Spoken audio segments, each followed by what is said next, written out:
So, students, we are going to start a new lesson of class 9 CBSE and आज हम जो start करेंगे वो लेसन है फिजिक्स का फर्स्ट लेसन। क्योंकि मैं आपको बता दूं, तीन ब्रांच यहाँ पर आपकी साइंस में दी गई है। पहली जो ब्रांच यहाँ पर है वो केमिस्ट्री, दूसरी जो ब्रांच है फिजिक्स एंड तीसरी जो ब्रांच है बायोलॉजी। तो आज हम फिजिक्स का फर्स्ट लेसन करेंगे and the name of this lesson motion. और ये जो है एनसीईआरटी में 8th लेसन है, लेसन नंबर 8। तो आज हम स्टार्ट करने वाले हैं फिजिक्स का। फिर मैं दोबारा कर दूं मोशन चैप्टर। और मोशन चैप्टर की जो हम स्टार्ट करेंगे, सबसे पहले मैं इंट्रोडक्शन देना चाहूँगा फिजिक्स का कि व्हाट इज़ फिजिक्स, जिसके बारे में हम स्टडी करते हैं वो फिजिक्स क्या है। तो मैं बताऊं, the branch of science in which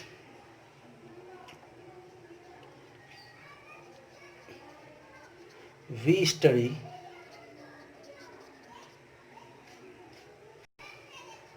about the matter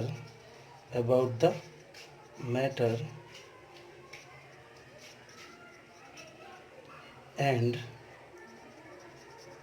energy। यानी कि जिस साइंस के ब्रांच में हम मैटर और एनर्जी के बारे में स्टडी करते हैं, this branch is called physics.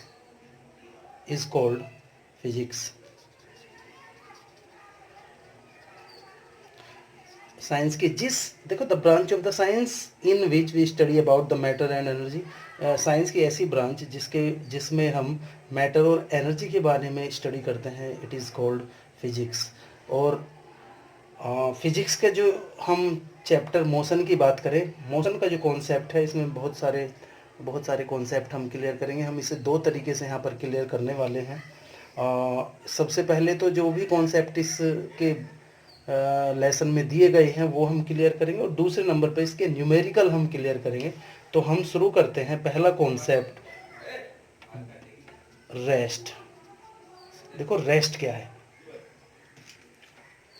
Rest का जो है, मैं आपको एक यहाँ पर एग्जांपल देना चाहूँगा।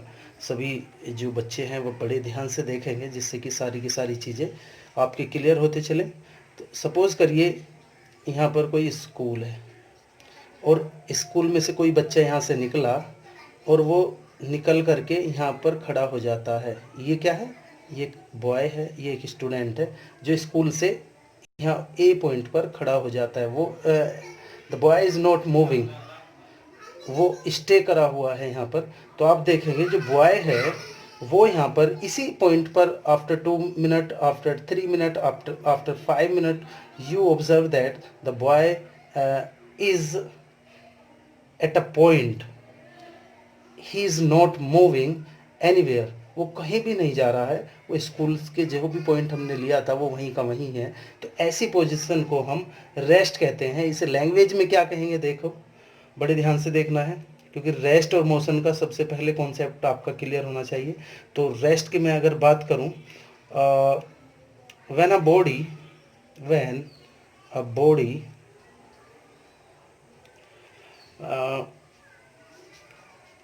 does not change, when a body does not change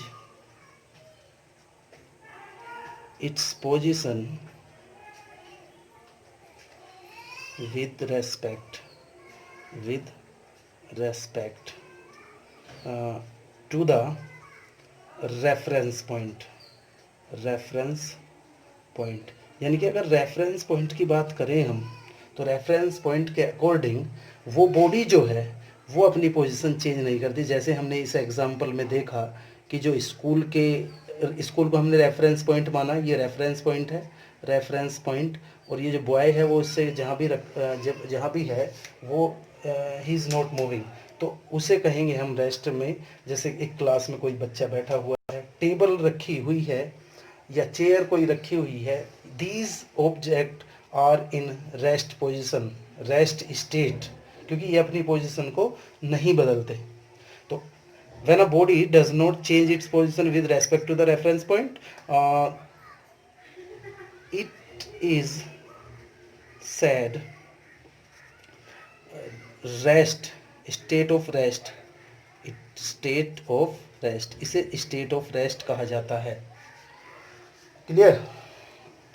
अब इसी के अपोजिट हम बात करेंगे मोशन की। What is motion, and this is the name of the lesson. तो मोशन के बारे में देखेंगे। अब मैं आपको यहाँ पर भी एक एग्जांपल देना चाहूँगा। अभी जैसे हमने एक एग्जांपल दिया था, दिस इज स्कूल, एंड एक बच्चा है वो धीरे धीरे, अभी मैंने बताया ए पॉइंट पर था, लेकिन आफ्टर 2 सेकेंड हम देखते हैं या 2 मिनट हम देखते हैं वो बच्चा ए से बी पॉइंट पर आ जाता है। यानी कि यहाँ से यहाँ तक की वो डिस्टेंस को ट्रेवल करता है कितने समय में? 2 सेकेंड के बाद में। जो हमने रेफरेंस पॉइंट माना था वो स्कूल को माना था, यानी कि स्कूल के अभी ये स्कूल के पास ही था, लेकिन कुछ समय बाद आप देखते हैं 2 मिनट बाद या 2 सेकेंड बाद या कुछ समय बाद वो जो ऑब्जेक्ट है वो ए से बी पर आ जाता है। तो अगर हम टाइम की और रेफरेंस पॉइंट की बात करें, तो अगर वो अपनी स्थिति को चेंज कर रहा है समय के साथ साथ और रेफरेंस पॉइंट के हिसाब से, तो it is called in state of motion. मैं लिखूंगा इसको, when a body changes its position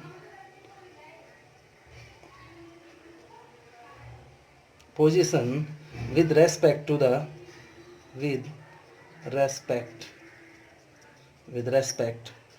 to the reference point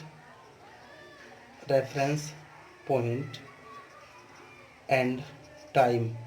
यानी कि अगर टाइम की और रेफरेंस पॉइंट की हम बात करें तो बॉडी जो है अपनी स्थिति को चेंज करती चली जाती है, इसे बोलते हैं। सपोज करिए आप सलावा से चलते हैं और आप 10-15 मिनट बाद आप कहीं और चले जाते हैं, या सपोज करिए आप स्कूल में हैं लेकिन 5 मिनट बाद आप अपने घर पहुंच जाते हैं, तो you are in state of motion. इसी को हम स्टेट ऑफ मोशन कहते हैं। इट इज़ कॉल्ड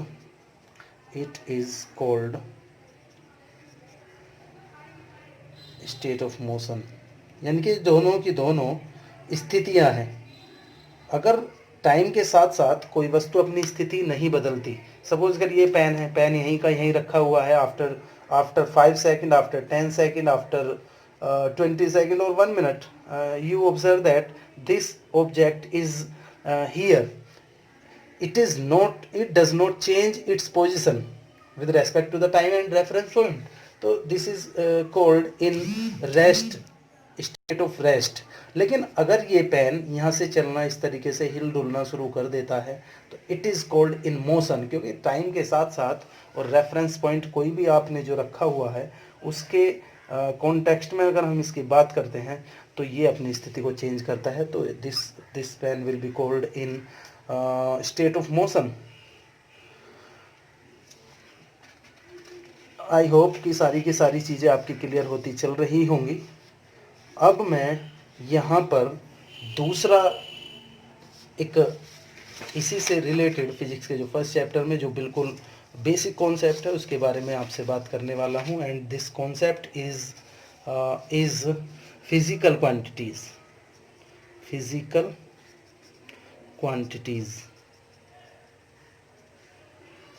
तो फिजिकल क्वांटिटीज़ क्या है? सबसे पहले मुझे फिजिकल क्वांटिटी की ही डेफिनेशन बतानी है आपको।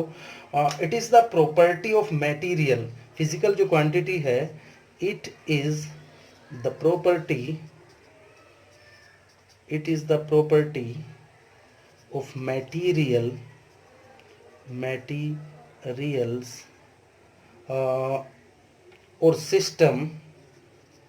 or system that can be measured, measured, यानी कि जिन क्वांटिटीज को मेजर्ड किया जा सकता है उन्हें फिजिकल क्वांटिटीज कहते हैं। ध्यान से सुनना, जिन क्वांटिटीज को मेजर्ड किया जा सकता, सपोज करिए हम हाइट की बात करते हैं, हाइट कैन बी मेजर्ड, और दूसरी बात करते हैं force can be measured, distance can be measured. तो जिन फिजिकल क्वांटिटीज को हम मेजर कर सकते हैं, these are called physical quantities friends and student. तो आप देखेंगे कि फिजिकल क्वांटिटी को हम दो कैटेगरी में यहाँ पर डिवाइड करते हैं। एक बार और मैं आपको यहाँ पर क्लियर कर दूं कि physical quantity it is the property of the material, ये मटेरियल्स की एक गुण होता है जिसके द्वारा हम उसे नाप सकते हैं। बिल्कुल क्लियर है ये बात, जिससे हम उसे नाप सकते हैं, यानी कि मेज़र कर सकते हैं, उसकी किसी भी यूनिट के द्वारा हम उसे नाप सकते हैं, जिसमें भी लेंथ को मीटर में हम नाप सकते हैं, और मास को हम किलोग्राम से नाप सकते हैं। कुछ फिजिकल क्वांटिटी के मैं यहाँ नाम आपको बता सकता हूँ। लेंथ है भाई, लेंथ की जो यूनिट है वो मीटर, और मास है, मास की जो यूनिट है वो किलोग्राम, केजी। और भाई हम बात करेंगे टाइम, जो एक फिजिकल क्वांटिटी है, टाइम की जो यूनिट है वो सेकंड है। इस तरीके से बहुत सारी फिजिकल क्वांटिटी आप फिजिक्स में देखते हैं। तो हम यहाँ पर फिजिकल क्वांटिटी को कैसे क्लासीफाई करते हैं, तो पहली जो फिजिकल क्वांटिटी है, यहाँ पर दो तरीके से हम इन्हें क्लासीफाई करेंगे भाई। पहली जो फिजिकल क्वांटिटी है it is scalar quantity. Scalar quantity, scalar quantity की अगर मैं बात करूं, व्हाट इज स्केलर क्वांटिटी, तो the physical quantity the physical quantity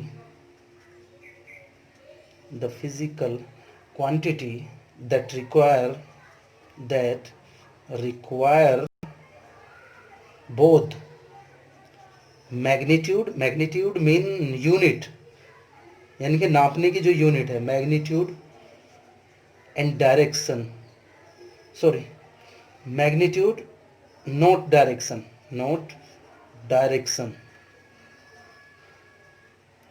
यानी कि ऐसी फिजिकल क्वांटिटीज जिन्हें ज़रूरत होती है बोथ, यानी कि दोनों की मैग्नीट्यूड की, sorry both, not both, requires magnitude only not direction, यानी कि ऐसी फिजिकल क्वांटिटी जिनमें हमें मैग्नीट्यूड की, यानी कि उसे नापने की ज़रूरत पड़ती है, उसकी यूनिट की यहाँ पर हमें ज़रूरत पड़ेगी, ना कि उसकी डायरेक्शन की। सपोज करिए मैं यहाँ पर एक एग्जांपल, सपोज नहीं करना, ये it is the real example, मैं बात करता हूँ एक एग्जांपल की, और ये एग्जांपल है डिस्टेंस।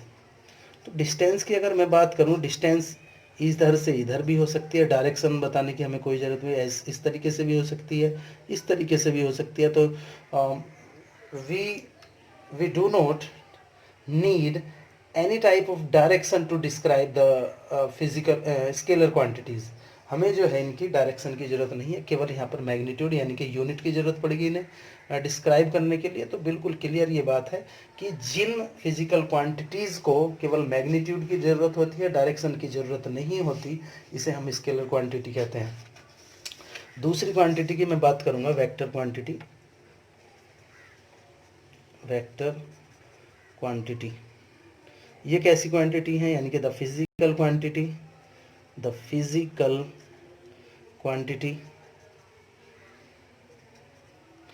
that requires both, यहाँ पर दोनों की, किस किस की, मैग्नीट्यूड की, मैग्नीट्यूड एंड डायरेक्शन, यानी कि जब जिसे डिस्क्राइब करने के लिए हमें दोनों की ज़रूरत पड़ती है, मैग्नीट्यूड यानी कि उसकी यूनिट की भी और डायरेक्शन की भी। इसका एग्जांपल यहाँ पर आप देखेंगे, एग्जांपल बहुत ठीक है, यहाँ पर एग्जांपल मैं आपको बताने वाला हूँ। फोर्स, देखो सपोज करो किसी ने कहा कि हमें फोर्स लगानी है, एक गेट को हमें खोलना है, तो गेट को खोलने को अंदर भी खुल सकता है और बाहर भी खुल सकता है। तो फोर्स को डिस्क्राइब करने के लिए हमें बताना पड़ेगा 5 न्यूटन फोर्स। अगर किसी ने कह दिया कि open the gate with force of 5 newton, और आप उस गेट को अंदर की तरफ खोल रहे हैं जबकि वो नहीं खुल सकता, गेट खुलना है बाहर की ओर, तो हमें फोर्स को डिस्क्राइब करने के लिए स्टूडेंट डायरेक्शन की ज़रूरत पड़ेगी वहाँ पर, यानी कि दोनों को बताना पड़ेगा 5 न्यूटन फोर्स आउटसाइड डायरेक्शन, यानी कि आउटसाइड डायरेक्शन में हमें 5 न्यूटन फोर्स को अप्लाई करना है जब वो गेट खुलेगा। तो इस तरीके से हमें जो वेक्टर क्वांटिटी है उनमें दोनों की ज़रूरत पड़ेगी, जबकि डिस्टेंस मीटर 5 मीटर डिस्टेंस वो किधर भी हो सकती है, not it doesn't need any kind of direction to describe actually the scalar quantity. तो जो वेक्टर क्वांटिटी हैं उन्हें हमें ज़रूरत पड़ेगी दोनों की, मैग्नीट्यूड और डायरेक्शन की। I hope the things will be clear for you. आप इस वीडियो को बार बार देखेंगे जिससे कि चीज़ें आपके समझ में आए। अगर कोई भी प्रॉब्लम हो जाती है फिर भी, तो आप हमारे व्हाट्सएप नंबर पर इसे सेंड कर सकते हैं। इस प्रॉब्लम को हम दोबारा आपको इस चीज़ को क्लियर करेंगे। Thank you.